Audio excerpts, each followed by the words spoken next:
Meu nome é Rogério e sou caminhoneiro desde que me entendo por gente. Essa estrada sempre foi minha segunda casa, mas tem coisas que a gente vive e nunca esquece. E o que aconteceu naquela noite foi uma delas.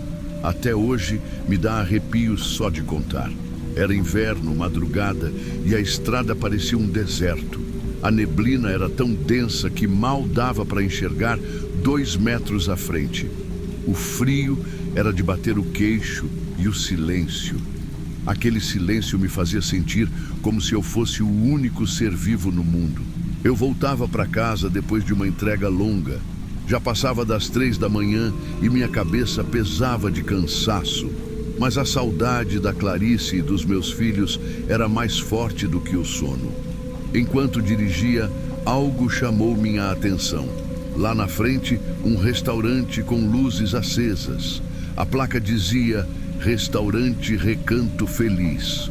A luz da fachada piscava, quase morrendo, mas parecia convidativa, como um refúgio no meio daquele vazio.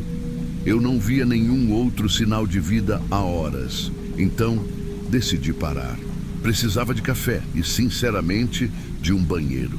O estacionamento estava vazio, exceto por uns 2 carros velhos. Nada demais, pensei. Entrei no restaurante e, cara, o lugar tinha algo estranho. Não sabia o que era, mas senti no mesmo instante. As paredes eram decoradas com quadros antigos e o cheiro de comida fresca estava no ar. Mas parecia que tinha algo errado. O mais estranho eram as pessoas. Tinha umas 5 ou 6 mesas ocupadas, mas ninguém falava nada. Todo mundo me olhava e não era um olhar de curiosidade. Era como se eles soubessem de algo que eu não sabia. O garçom, magro e com olheiras fundas, me apontou o banheiro sem nem perguntar nada. Só deu um sorriso esquisito e virou as costas. No banheiro, a coisa piorou. O espelho estava todo manchado e as paredes tinham rachaduras que pareciam formar desenhos estranhos, quase como rostos. Mas eu precisava ir. O som da torneira pingando era o único barulho no lugar, mas, do nada, ouvi meu nome. Rogério. Era uma voz baixa, quase um sussurro. Olhei para trás, mas não tinha ninguém. Engoli seco e lavei o rosto. Minha cabeça devia estar pregando peças por causa do cansaço. Decidi que era hora de ir embora. Só que quando voltei para o salão, o restaurante tinha mudado completamente. O restaurante que eu tinha acabado de sair estava irreconhecível. Tudo estava em ruínas. As luzes que antes iluminavam o ambiente estavam apagadas, deixando o lugar mergulhado em sombras. As mesas e cadeiras estavam tombadas, algumas quebradas. O cheiro de comida fresca havia sido substituído por um odor forte de mofo e ferrugem. Minha respiração ficou pesada. Tentei convencer a mim mesmo que era algum tipo de brincadeira, mas não fazia sentido. Olhei para as paredes, que agora estavam descascadas, cobertas de manchas escuras. Um dos quadros que antes decoravam o lugar estava torto, e parecia que os olhos da pintura estavam me observando. Isso não é real. Não pode ser real. Murmurei, mais para me convencer do que qualquer outra coisa. Me virei para a porta de saída. Só queria ir embora dali. Dei um passo apressado, mas tropecei em algo no chão. Olhei para baixo e vi um prato quebrado, com manchas escuras que pareciam sangue seco. Meu estômago revirou. A vontade de correr era mais forte que o medo de parecer um louco. Do lado de fora, o ar estava ainda mais gelado. A neblina parecia ter engolido tudo ao redor e o silêncio era opressor. Meu caminhão estava exatamente onde eu tinha deixado, mas agora parecia deslocado, como se estivesse estacionado em outro mundo. Comecei a andar em direção a ele, mas foi aí que ouvi o som de pneus na estrada. Uma viatura policial. A viatura parou devagar no acostamento e um policial corpulento desceu, apontando a lanterna na minha direção. Ele parecia desconfiado. "O que você está fazendo aqui?" perguntou, a luz da lanterna ofuscando meus olhos. Eu só parei para usar o banheiro. Achei que o restaurante estava aberto. respondi, tentando não parecer tão abalado quanto estava. O policial abaixou a lanterna, mas sua expressão ficou ainda mais séria. Ele olhou para o restaurante, depois para mim, e soltou uma risada curta e seca. Esse lugar está fechado há mais de 20 anos. Você sabia disso? Meu coração disparou. Não pode ser. Eu entrei lá agora. Tinha gente, tinha comida. Tava tudo normal. Ele balançou a cabeça lentamente, como quem já ouviu aquilo antes. Esse restaurante foi palco de um massacre nos anos 90. 12 pessoas foram mortas aqui. Dizem que o dono enlouqueceu e... Bem, você pode imaginar o resto. Minhas pernas tremiam. Tudo começou a fazer sentido e, ao mesmo tempo, nada fazia. O policial deu um passo para trás, olhando em volta como se esperasse ver algo além de mim.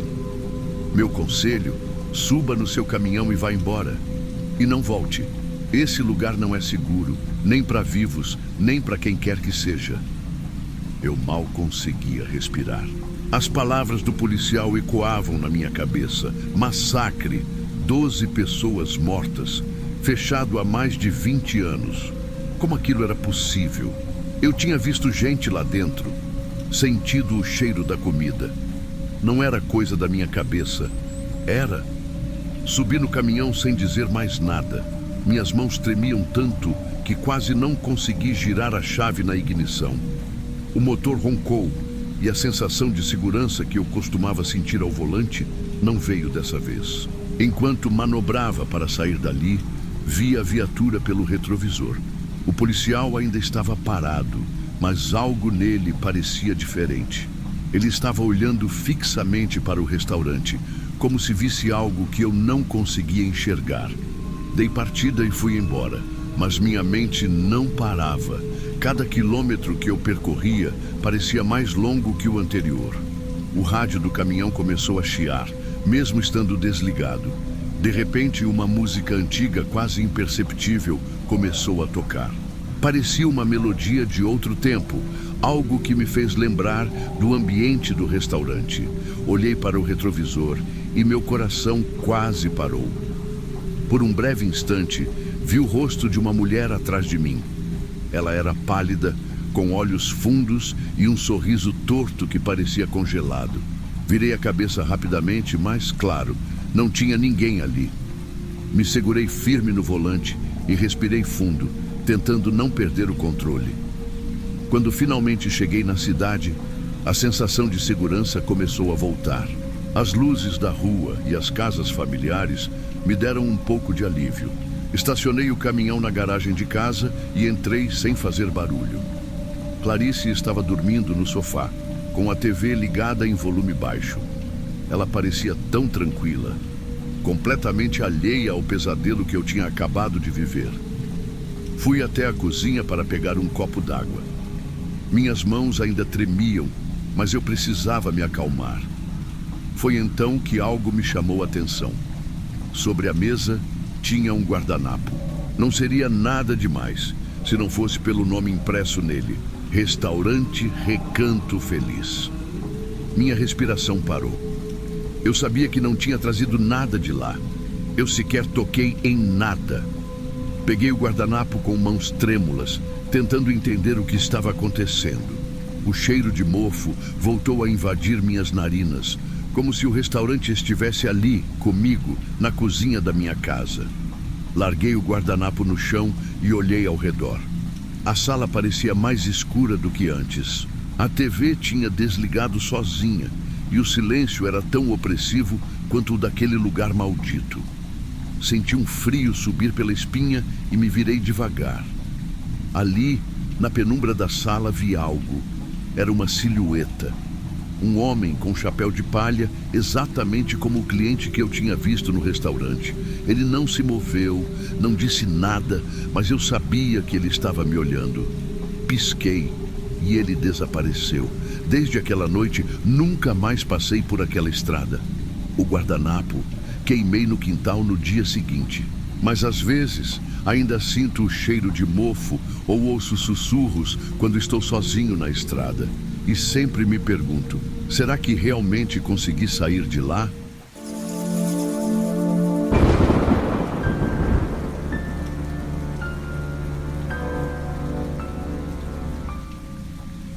Eu não costumo contar essas coisas.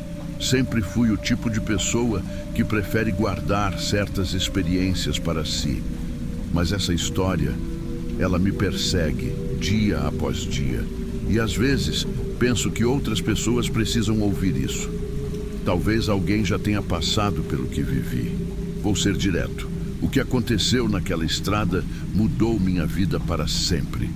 E olha, eu não sou de me assustar fácil. Tudo começou há 10 anos, quando eu era caminhoneiro. Vivia na estrada, cruzando o país, e achava que já tinha visto de tudo. Tempestades violentas, acidentes terríveis, noites tão escuras que a frente do caminhão desaparecia. Mas essa rota, essa era diferente. Na época, minha filha Ana tinha 14 anos. Ela sempre insistia que eu ligasse todas as noites, sem falta. Eu fazia questão de obedecer. Não só porque ela era minha filha, mas porque a voz dela era meu porto seguro na solidão da estrada. Era minha última viagem antes de tirar uns dias de folga. O trajeto não era novidade. Uma rota deserta, com longos trechos de mata fechada. Nada fora do comum. Pelo menos era o que eu achava. Na primeira noite, depois de dirigir 12 horas, parei em um posto isolado para abastecer e esticar as pernas. A luz do local era fraca, quase inexistente. Enquanto abastecia, notei algo estranho. Uma mulher parada ao lado de uma cerca, quase engolida pela escuridão. Ela usava um vestido branco, mas estava tão imóvel que parecia uma estátua. Deve estar esperando carona, pensei, tentando ignorar a sensação de que algo estava errado. Quando voltei ao caminhão, um bilhete estava preso no retrovisor. Você não deveria estar aqui. Meu sangue gelou. Olhei ao redor, mas não havia ninguém. A mulher que eu vira antes havia sumido. Tentei convencer a mim mesmo que era só uma brincadeira idiota, mas a tensão ficou comigo durante todo o trajeto. Na segunda noite, parei em um posto numa cidadezinha esquecida no mapa. Enquanto tomava café, a vi novamente. A mesma mulher. Dessa vez, estava sob a sombra de uma árvore, mas algo nela parecia errado. Seu rosto estava desfocado, como se não pertencesse à realidade. Quando voltei ao caminhão, outro bilhete me esperava. Saia da estrada. A sensação de ser observado era insuportável. Liguei para Ana, tentando disfarçar meu nervosismo. Pai, você precisa descansar.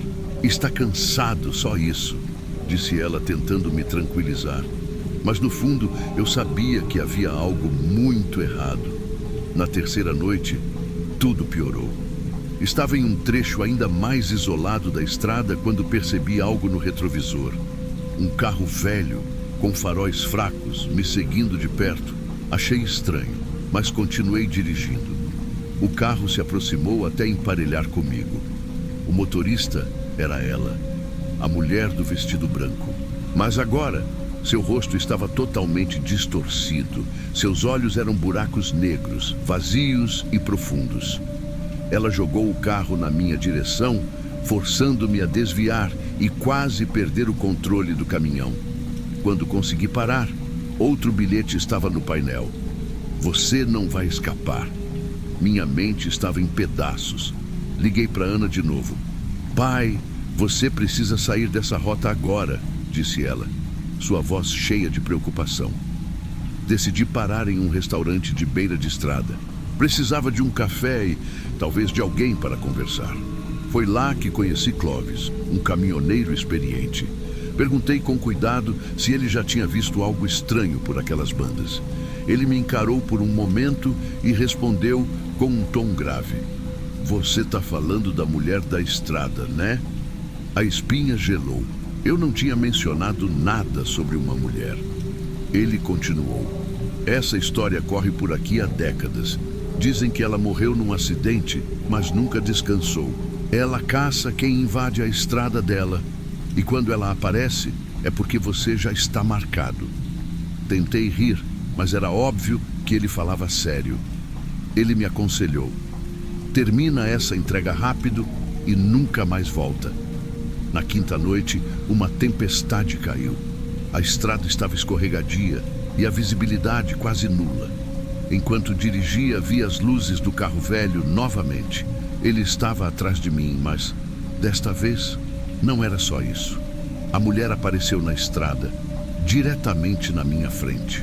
Seus braços estavam abertos e seu sorriso distorcido era um aviso. Tentei desviar, mas o caminhão derrapou e saiu da pista. Saí do veículo tremendo e lá estava ela. Desta vez, sua figura era quase translúcida, como se estivesse entre o real e o imaginário. Sua voz, cheia de ódio e dor, ecoou pela chuva. Você cruzou o limite. Agora, essa estrada é sua também. Antes que eu pudesse reagir, senti uma força me puxando para trás. Tudo ficou escuro. Acordei com sirenes e luzes piscando. Policiais e bombeiros me cercavam. Contei uma versão simples. Perdi o controle por causa da chuva. Quem acreditaria no que realmente aconteceu? Fui levado ao hospital, mas sabia que algo dentro de mim havia mudado. Meses depois, ao pegar uma jaqueta que usava naquela noite, encontrei um bilhete no bolso. Agora você é o guardião. Nunca mais dirigi um caminhão. Nunca voltei àquela rota. Mas ainda sinto que, de alguma forma, parte de mim está presa naquela estrada, à espera de quem cruzará o limite.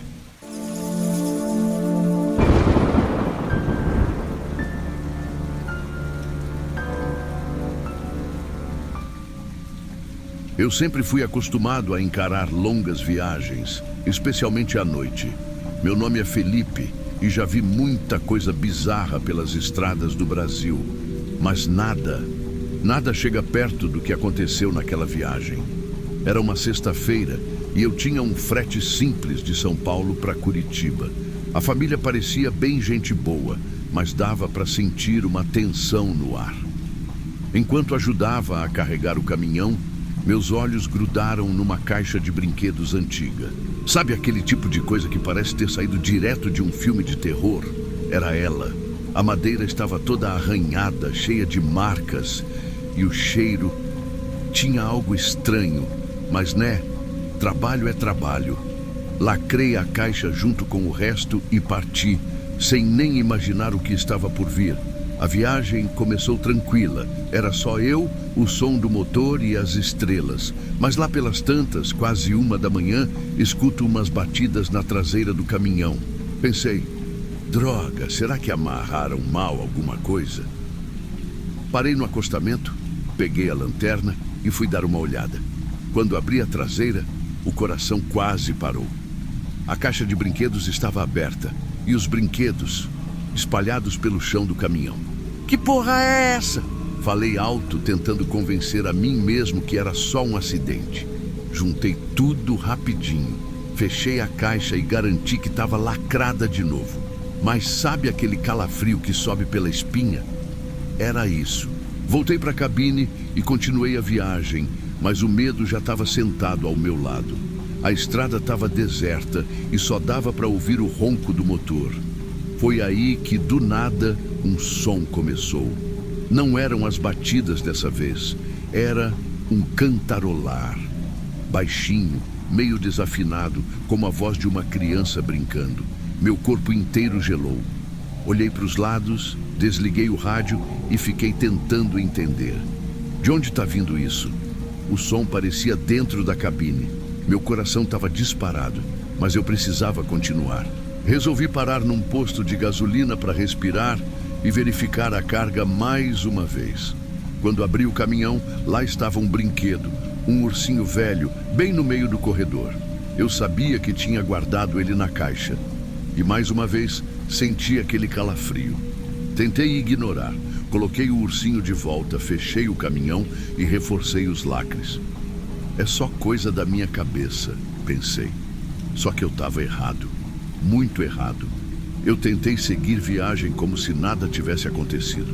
A estrada estava quieta demais e isso só piorava as coisas. O som do cantarolar parecia ter ficado para trás. mas eu não conseguia tirar aquele ursinho da cabeça. Era como se ele estivesse olhando para mim quando o peguei no caminhão. Só de lembrar, a mão suava no volante. Dirigir de madrugada sempre foi algo que me relaxava, mas dessa vez, não. A tensão estava grudada em mim. Lá pelas 3 da manhã, o cantarolar voltou, mais alto dessa vez. E o pior, agora parecia que vinha do rádio. Eu desliguei de novo, mas o som continuava. Meus olhos estavam grudados no retrovisor, esperando, sei lá, alguma coisa aparecer. E então vi uma sombra no fundo do caminhão, passando rápido entre as caixas. Meu sangue gelou. Pisei no freio com tudo e parei no meio da estrada. Eu precisava saber o que estava acontecendo. Peguei uma lanterna e fui de novo para a traseira do caminhão. Só que dessa vez, o medo era diferente. Era como se algo me dissesse, não abra. Mas eu abri. As caixas estavam do jeito que eu deixei, exceto, claro, pela maldita caixa de brinquedos. Estava aberta de novo. E os brinquedos espalhados, mas agora pareciam organizados, como se estivessem posicionados para me olhar. Um carrinho, uma boneca de pano, um ursinho, todos virados na minha direção. Meus dedos tremiam enquanto eu tentava juntar tudo e colocar de volta na caixa.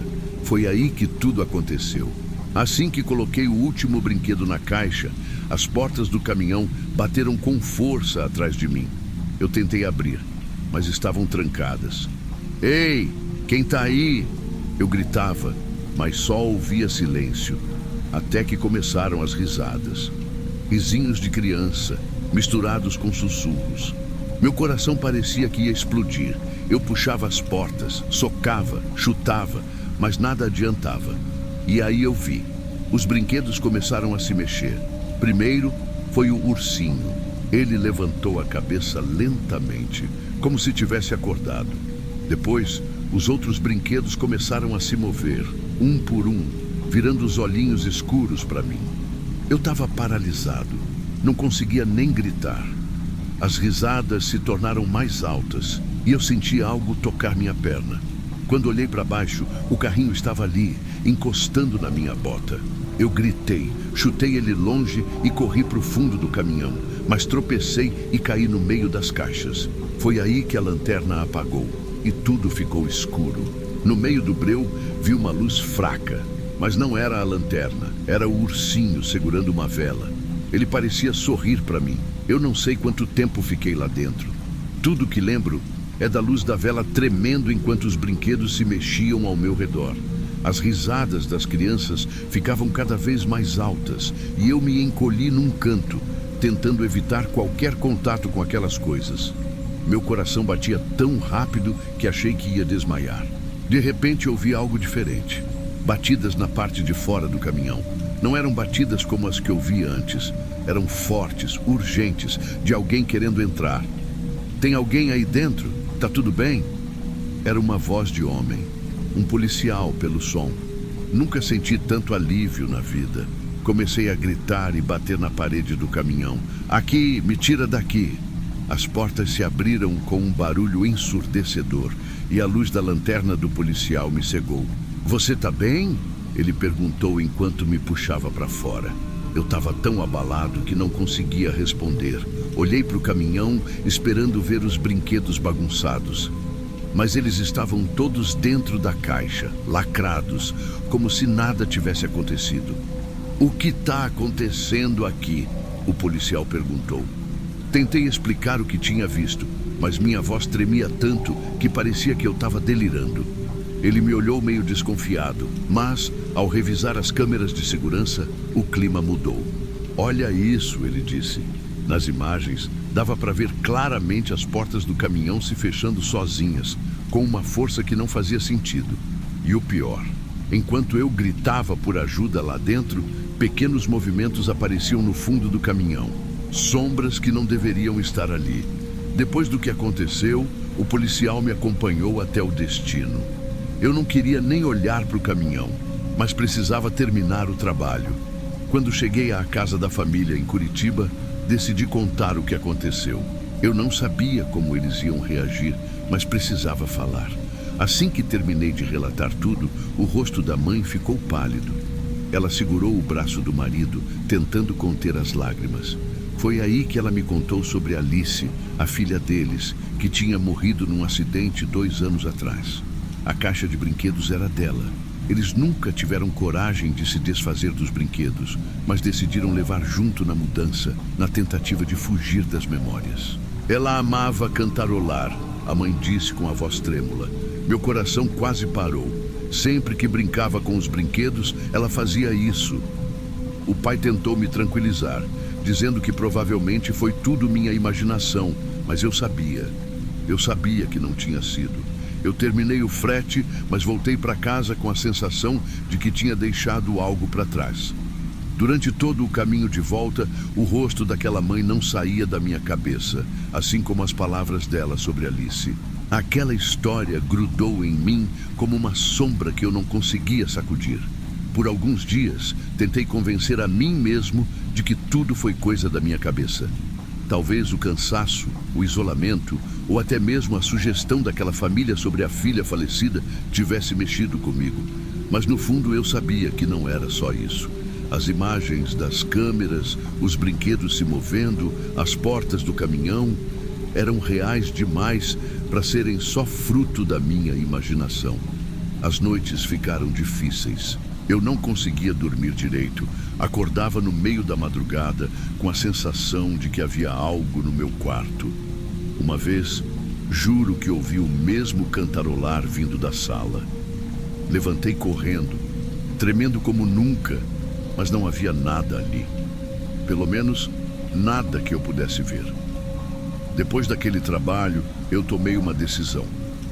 Nunca mais dirigir à noite. Pode parecer besteira, mas a escuridão, o silêncio das estradas, tudo isso agora me trazia aquela lembrança. Toda vez que ouço um risinho de criança ou vejo um brinquedo velho, meu corpo inteiro arrepia. Eu fico me perguntando, será que Alice estava tentando proteger a família dela? Será que ela queria avisar alguma coisa? Ou será que ela só queria brincar mais uma vez? Eu nunca vou saber. O que eu sei é que algo ficou comigo. Não os brinquedos, não a caixa, mas aquela sensação, uma presença, uma pergunta que nunca vai ter resposta. E aí à noite, quando eu fecho os olhos e tento dormir, às vezes eu ouço, bem de longe, quase imperceptível, mas está lá, um cantarolar suave, como se estivesse lembrando, eu ainda estou aqui.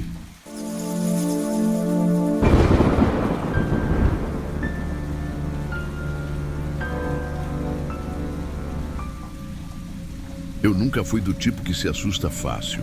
São anos na boleia, estrada é minha segunda casa, mas o que aconteceu naquela noite me tirou o sono. Só de lembrar, sinto um frio na espinha. Mas deixa eu contar desde o começo. Era uma noite como outra qualquer. Eu estava levando uma carga de cereais para o interior de Minas. Estrada vazia, só o ronco do motor e a música sertaneja no rádio me fazendo companhia. Sempre gostei dessas viagens solitárias. Dava tempo de pensar na vida, sabe? Só que essa tranquilidade virou um pesadelo quando o rádio chiou e ouvi a voz do Carlos, um amigo de estrada, pedindo ajuda.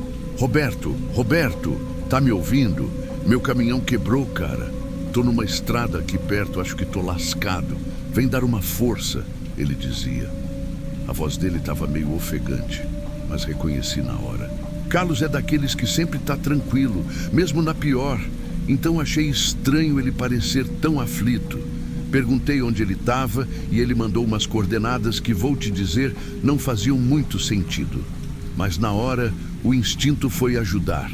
É o código dos caminhoneiros, né? A gente se ajuda. Peguei uma estrada de terra que ele mencionou e aí a coisa começou a ficar estranha. O lugar era um breu total.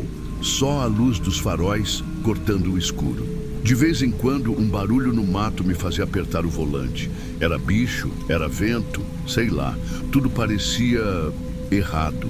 O ar estava pesado e até o ronco do motor parecia abafado. Enquanto dirigia, tentei chamar o Carlos no rádio de novo. Nada, só estática. Carlos, você tá aí? Perguntei umas 3 vezes, mas a resposta nunca veio. Aquilo começou a me incomodar. O Carlos não é de brincadeira. Por que ele me mandaria para um lugar assim? Será que era mesmo o Carlos?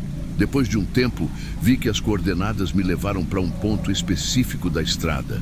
Um lugar deserto, cercado de árvores altas que pareciam dobrar com o vento, como se estivessem cochichando. Parei o caminhão, desci e foi aí que a primeira coisa me fez gelar. Não tinha caminhão nenhum, não tinha sinal de ninguém ali. Pensei, algo tá errado. Peguei o celular e liguei para a esposa do Carlos. Quando ela atendeu, minha cabeça deu um nó. O Carlos está aqui em casa, Roberto, está de férias com a gente. Ela disse, como se nada tivesse acontecido. De férias? Como assim? Voltei correndo para o caminhão. O rádio chiou de novo. Você veio até nós, Roberto, disse uma voz grave e arrastada que não era do Carlos. E aí o som sumiu. O silêncio da noite me engoliu inteiro.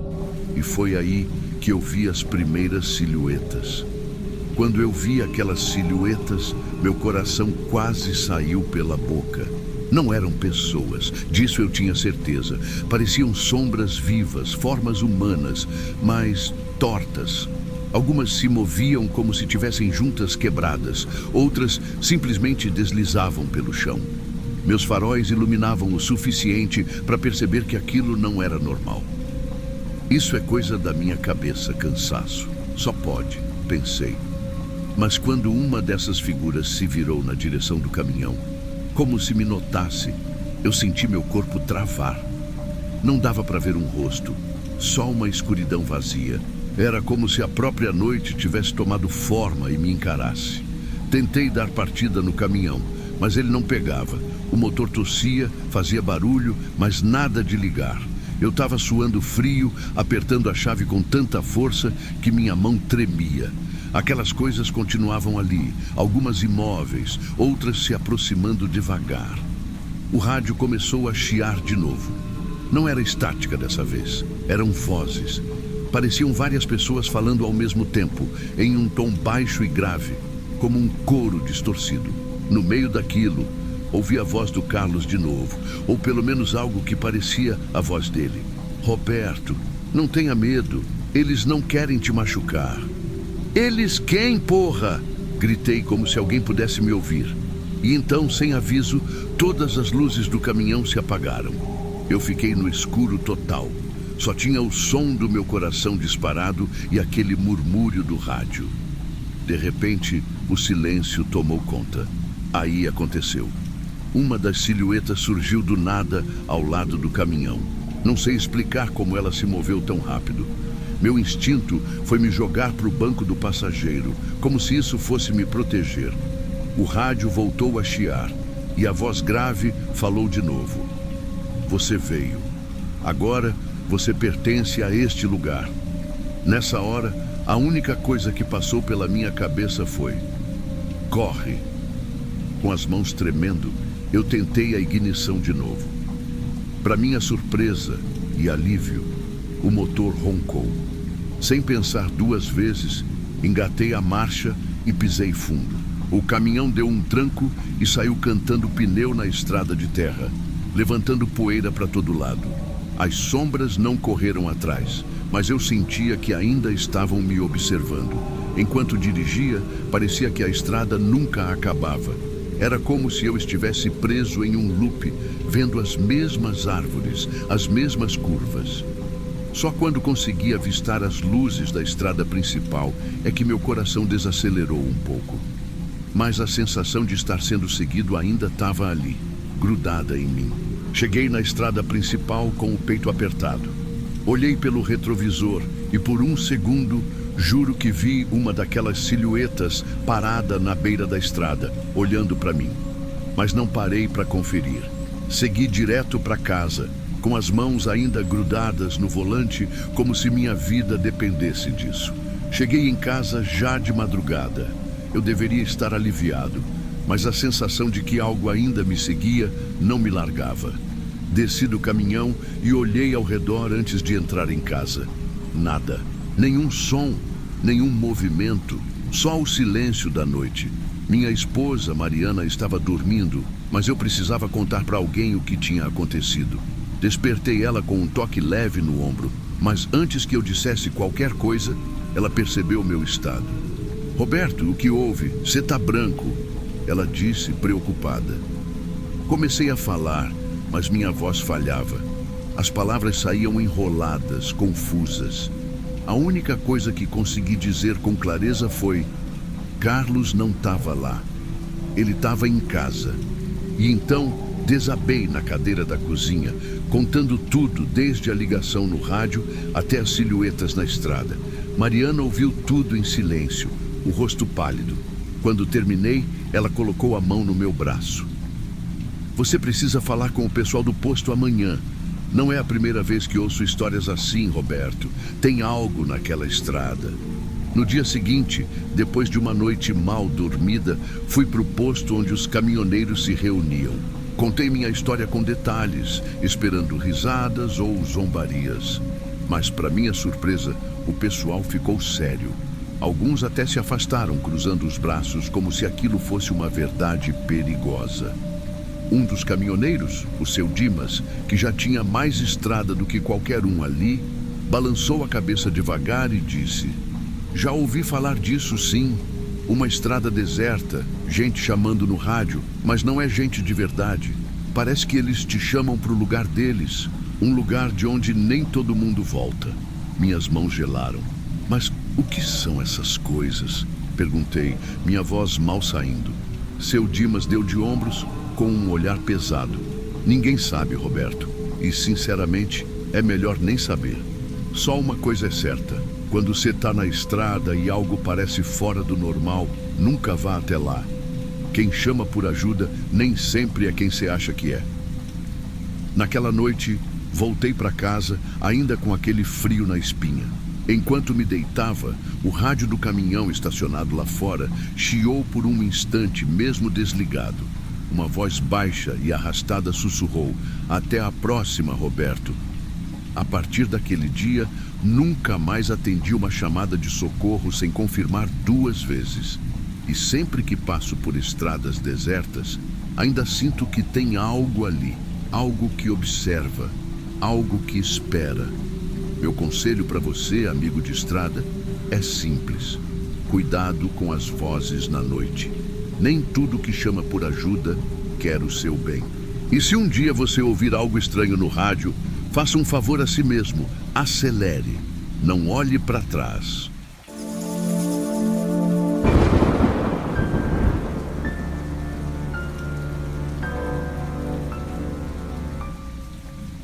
Olá, jovem alma. Seja bem-vindo ao canal Diário de Terror. Se você tem medo de relatos reais e assustadores, esse canal não é para você. Eu sugiro que saia desse vídeo agora mesmo, mas se você for corajoso e quiser ouvir uma história que vai arrepiar até a sua alma, fique à vontade e se inscreva no canal. Não diga que eu não avisei. Bom, deixa eu contar o que aconteceu comigo. Meu nome é Rafael e eu sou caminhoneiro há mais de 20 anos.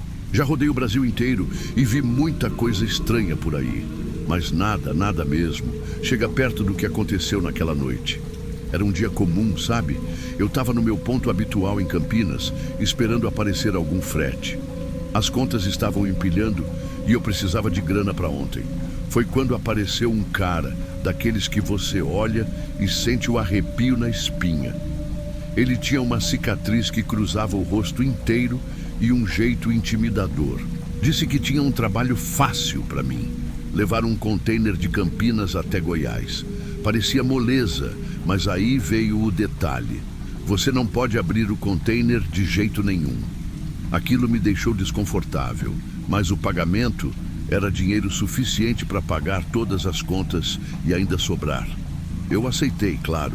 Carreguei o container no meu caminhão, um velho Volvo FH que sempre foi meu parceiro fiel. O cara me olhou antes de sair e disse: Siga as instruções e vai dar tudo certo. Não quebre as regras. Mal sabia eu que essas palavras iam me assombrar para sempre. Os primeiros quilômetros foram tranquilos. Só eu, a estrada, o barulho do motor e as músicas baixinho no rádio. Mas, quando a noite caiu, tudo começou a mudar. Eu comecei a ouvir uns barulhos estranhos vindos do container. Primeiro parecia coisa da minha cabeça, tipo aquele som abafado que você acha que está imaginando.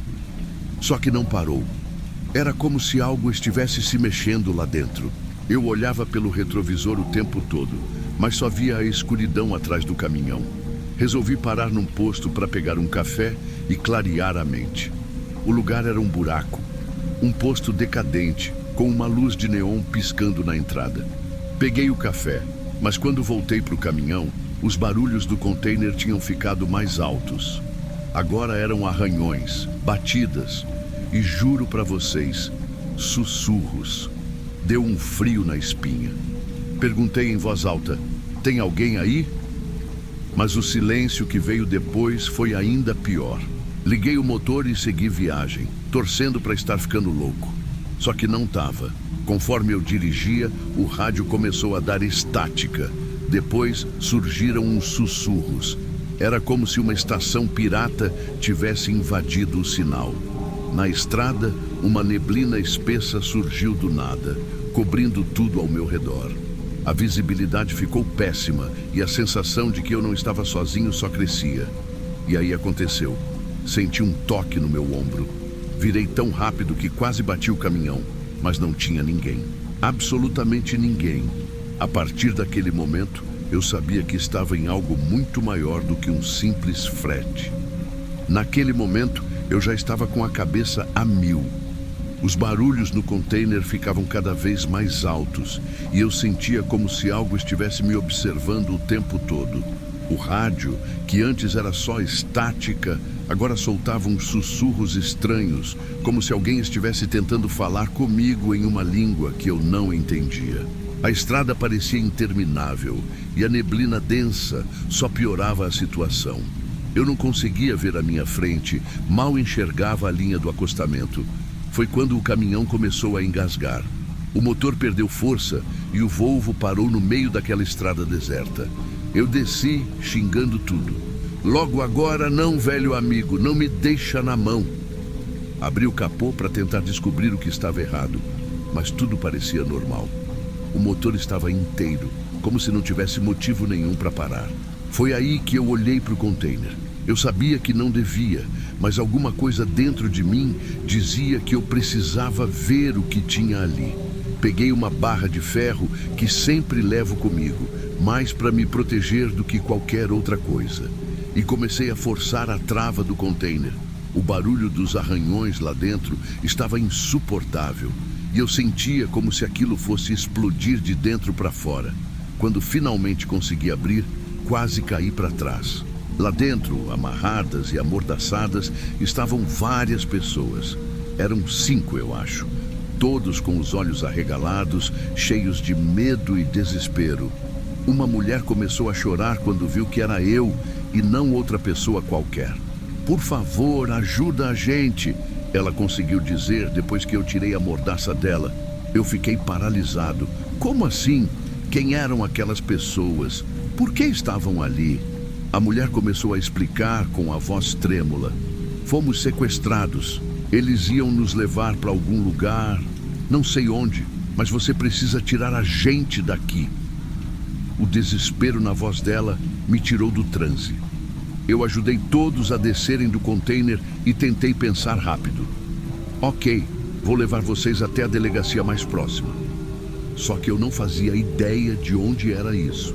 Meu GPS tinha parado de funcionar, o celular não pegava sinal e a neblina ao redor do caminhão parecia cada vez mais sinistra.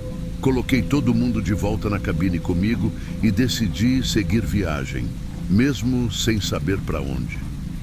O clima começou a ficar ainda mais estranho. Eu tinha a sensação de que estávamos sendo seguidos. Olhava pelo retrovisor e via sombras se mexendo, mas quando tentava focar, não tinha nada lá. E aí, do nada, faróis surgiram atrás de nós. Não era um carro normal. Era uma caminhonete preta, com luzes fortes que quase cegavam a gente. A mulher ao meu lado começou a chorar. "São eles! Eles vieram atrás da gente!" Acelerava o máximo que o velho Volvo aguentava, mas parecia que a caminhonete estava brincando comigo. Sempre mantinha a mesma distância, como se estivessem só esperando o momento certo para atacar. Foi quando decidi.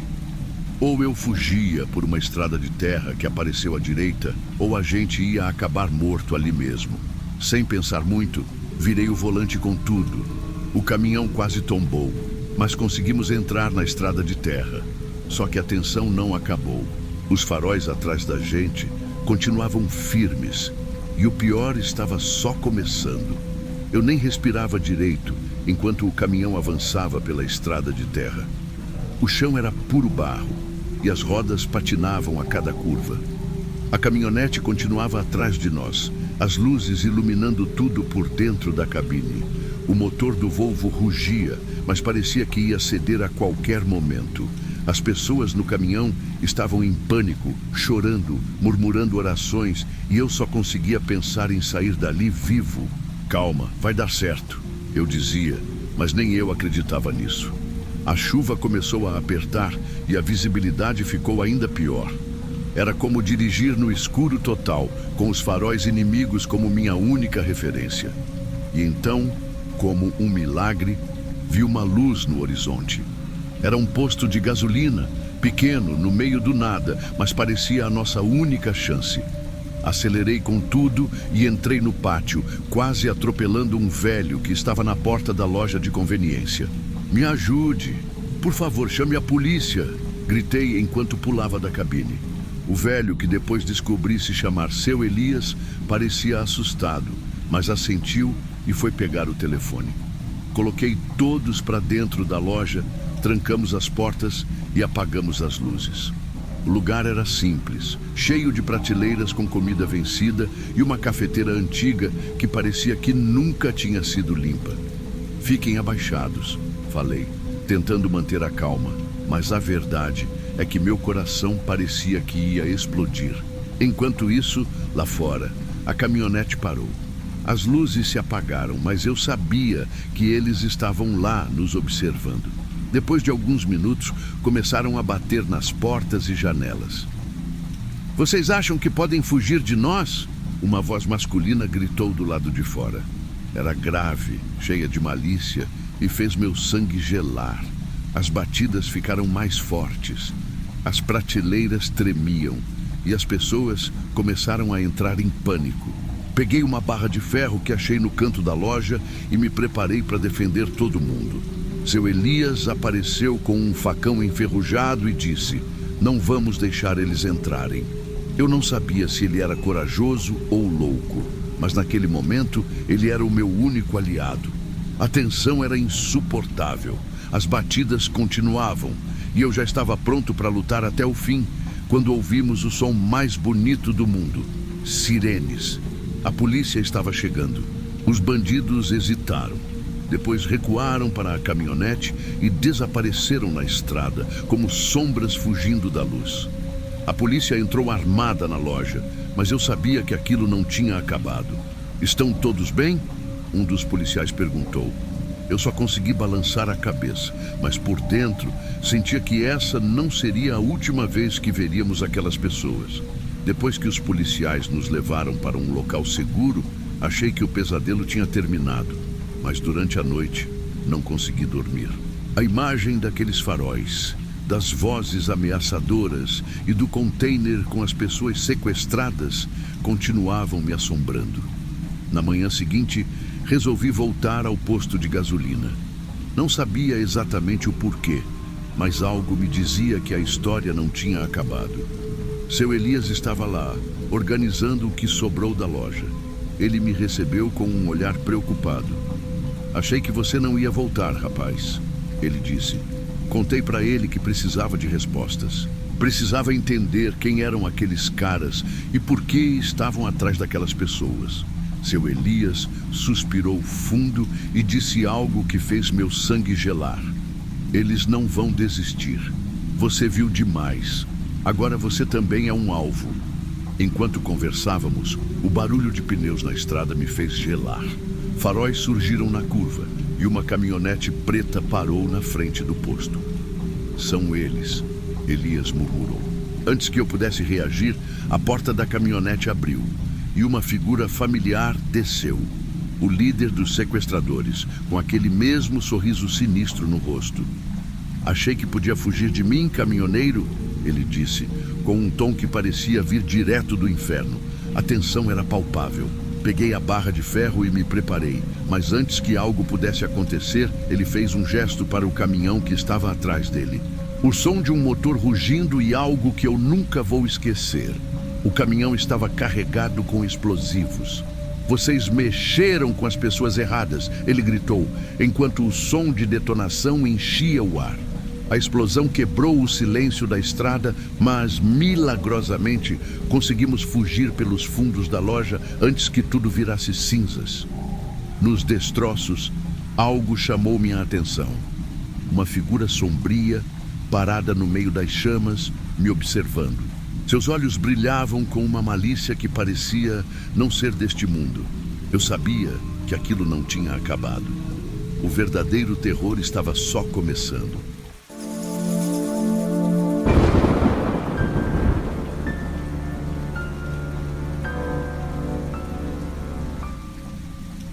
Eu não sou o tipo de pessoa que acredita em histórias malucas. Sempre achei que essas conversas entre caminhoneiros eram só para passar o tempo. Mas depois do que vivi na Interestadual 70, aprendi que nem tudo pode ser explicado. Era uma noite como qualquer outra. Eu estava num posto de gasolina, descansando depois de horas na estrada. Os outros caminhoneiros estavam por ali, jogando conversa fora, mas o clima era estranho. Silêncio demais entre uma risada e outra, até que um cara mais velho, com cara de quem já tinha visto muita coisa, disse: "Vocês sabem do caminhão fantasma, né?" A risada morreu na hora. Todo mundo parou de falar. Ele continuou: "Dizem que aparece do nada. Você tenta seguir, mas nunca alcança. E quando percebe, já era." Eu ri, como sempre faço com essas histórias. Mas naquela noite, enquanto subia no meu caminhão, senti algo estranho, como se tivesse alguém me observando. Depois de algumas horas dirigindo, vi algo no retrovisor. Era um par de faróis distantes, mas constantes. Não importa o quanto eu acelerasse, eles continuavam lá. De repente, do nada, apagaram. Não desaceleraram, não viraram. Simplesmente sumiram. Parei num posto menor, com a sensação de que algo estava errado. Dormi no caminhão, mas acordei várias vezes naquela noite, sempre com aquela sensação esquisita, como se tivesse alguém do lado de fora, esperando. No dia seguinte, decidi seguir viagem mais cedo. Pensei que a luz do dia ia ajudar a esquecer aquele medo bobo da noite anterior, mas o que aconteceu naquela madrugada me mostrou que isso estava longe de ser coisa da minha cabeça. Era quase meia-noite quando ouvi os primeiros barulhos. Sons abafados, como se alguém arranhasse a carroceria do meu caminhão. Meu coração acelerou, mas tentei manter a calma. Encostei o caminhão no acostamento e peguei minha lanterna. Lá fora, a noite era um breu. Quando cheguei na carroceria, quase caí para trás. A lataria estava cheia de arranhões profundos, como se algo tivesse tentado entrar. E bem no meio, uma faca velha e enferrujada estava cravada na madeira.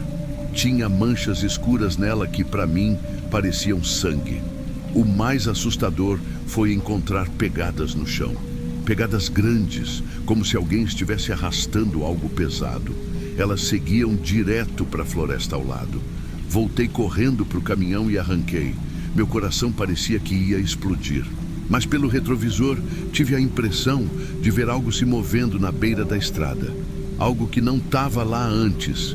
Na manhã seguinte, parei em outro posto para tomar café e tentar esquecer o que aconteceu. Foi quando fiquei sabendo que o Pedro, um caminhoneiro conhecido, tinha desaparecido na mesma rota que eu estava fazendo. Pedro era do tipo que nunca atrasava. Ele sempre ligava para casa, mas dessa vez, nada. Fui falar com a dona Marta, esposa dele, para ver se tinha alguma pista. Ela estava em prantos, mas me contou algo que fez meu sangue gelar. Ele ligou antes de desaparecer, ela disse. Estava estranho, sussurrando. Disse: Fiquem fora da estrada, algo tá me seguindo. E depois, a ligação caiu. Voltei pro caminhão com a cabeça a mil. Pedro nunca faria algo assim. Decidi que ia seguir a mesma rota, tentar encontrar alguma pista. Já era quase noite quando avistei um caminhão velho, parado no acostamento. A pintura estava descascada e a lataria cheia de marcas, como se tivesse sido atacada. Passei devagar, mas quando olhei pelo retrovisor, o caminhão já não estava mais lá. Aquela visão não me deixava em paz. Na noite seguinte, tomei coragem e voltei ao mesmo trecho da estrada, mas desta vez no começo da noite. Minha ideia era ver se conseguia encontrar aquele caminhão novamente. Talvez entender o que estava acontecendo. E eu achei. Ou melhor, ele me achou. Os faróis apareceram do nada, atrás de mim. Eram fortes, quase cegantes, mas não faziam barulho nenhum. Eu tentei acelerar, mas os faróis ficaram mais próximos. Quando olhei no espelho de novo, vi algo ainda mais assustador. A silhueta de um homem grande, parado no banco do motorista. O caminhão me seguiu até uma curva. Quando virei para olhar, ele tinha sumido. Mas, no acostamento, achei algo que parecia esperar por mim. Uma foto velha. Era de um grupo de caminhoneiros todos sorrindo, menos um. Um homem grande segurando um machado. Eu sabia que precisava de respostas. Na noite seguinte, voltei para a estrada. Dessa vez, parei num posto abandonado que ficava perto da floresta, onde as histórias diziam que muitos caminhoneiros desapareceram. Dentro do posto, achei um diário. As páginas estavam sujas, mas dava para ler o suficiente. Um caminhoneiro chamado Daniel escreveu sobre alguém que ele chamava de Sombra. Ele descrevia um homem que aparecia do nada com um machado na mão. Ele não é humano, dizia a última página. E ele vai me levar. Fechei o diário e quando olhei para a janela vi ele. Uma figura alta com um machado parada na beira da estrada me encarando. Peguei uma chave de roda e fui até lá, mas quando cheguei, ele tinha sumido. No chão, vi marcas profundas, como se o machado tivesse sido arrastado. Decidi que era hora de enfrentar aquilo. Segui a estrada até uma clareira no meio da floresta, onde as pessoas diziam que o homem do machado fazia suas vítimas. O lugar estava cheio de restos, peças de caminhão, roupas rasgadas e manchas escuras no chão que eu preferi não olhar muito de perto. Foi lá que vi ele, parado no meio da clareira, com um machado arrastando no chão. Quando ele virou para mim, senti que não estava enfrentando um homem. Os olhos dele brilhavam e o sorriso que ele deu parecia mais de uma fera do que de uma pessoa. Ele avançou e eu não pensei duas vezes. Peguei uma pedra grande e joguei no círculo de pedras onde ele estava. Era como se aquilo fosse um altar. O círculo quebrou e ele soltou um grito tão alto que parecia rasgar o ar. Quando olhei de novo, ele tinha desaparecido. Voltei para o caminhão exausto, mas sentindo que aquilo tinha acabado. Desde aquela noite, mudei minhas rotas. Nunca mais voltei para aquela estrada. Mas de vez em quando, ainda ouço histórias. Faróis que aparecem do nada, o som de um machado arrastando pelo asfalto. E sempre que ouço, olho pelo retrovisor, esperando não ver nada. Só que às vezes vejo.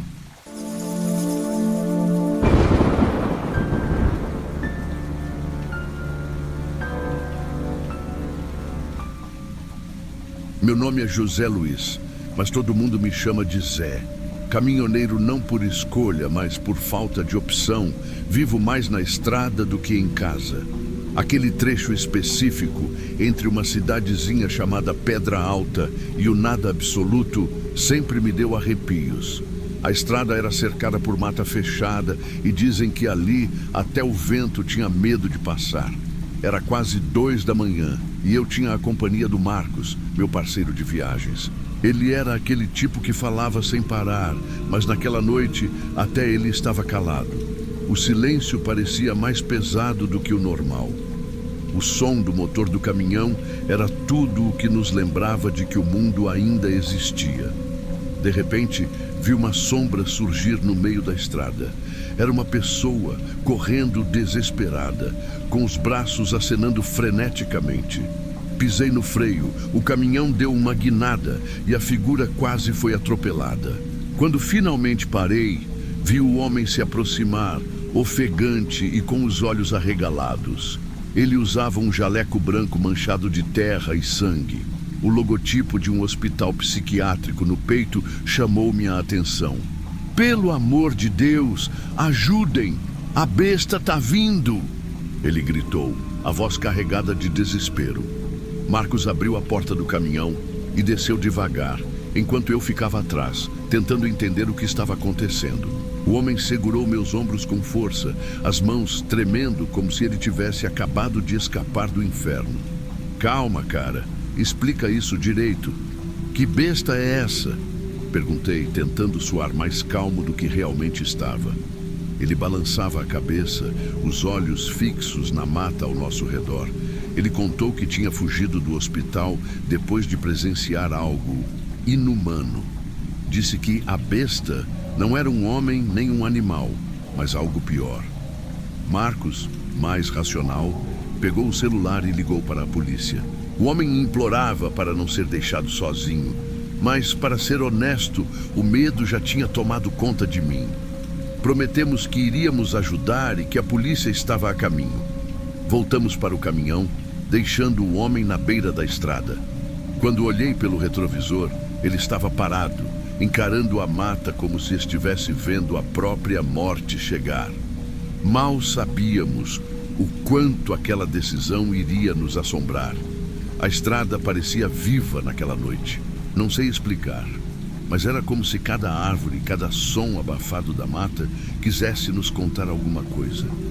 Só que, naquele momento, a gente só queria sair dali o mais rápido possível. Marcos estava inquieto.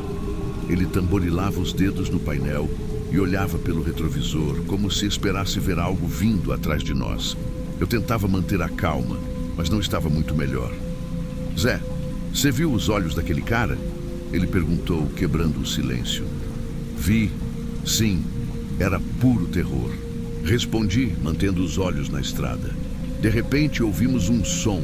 Começou baixo, quase como um rugido distante, mas logo ficou mais alto, mais próximo. Parecia vir de dentro da mata, acompanhando o caminhão. Era algo grave, visceral, que fazia o peito vibrar. Não era som de bicho, isso eu tinha certeza. "Isso não é normal, cara. A gente devia voltar", Marcos sugeriu, a voz tremendo. Mas o que a gente ia fazer? Voltar para ser atacado pelo que quer que fosse aquilo? Continuei dirigindo, fingindo que não estava ouvindo. Só que o som ficou mais alto e dessa vez veio acompanhado de um estalo, como galhos quebrando. Parecia que algo enorme estava se movendo na mata, acompanhando a nossa velocidade. Finalmente o barulho sumiu, mas o peso do silêncio que voltou era ainda pior. Eu sentia o arrepio subindo pelas costas e Marcos estava branco como papel. No dia seguinte, ainda abalados, paramos na cidade para descarregar a carga. Foi lá que a notícia nos alcançou. O corpo de um homem tinha sido encontrado na mata, ou o que sobrou dele. Era o homem do jaleco. A descrição dos ferimentos fez meu estômago revirar. Ele estava despedaçado, os membros arrancados de forma grotesca. A polícia estava perplexa. Não havia predadores grandes na região que pudessem causar algo assim. A culpa bateu como um soco no estômago. A gente deixou aquele homem lá sozinho. Talvez pudesse ter feito mais. Talvez ele ainda estivesse vivo se não tivéssemos fugido. Mas a parte mais estranha veio depois. O hospital psiquiátrico negou que ele fosse paciente. Disseram que ninguém tinha fugido de lá naquela noite. Foi aí que comecei a cavar mais fundo.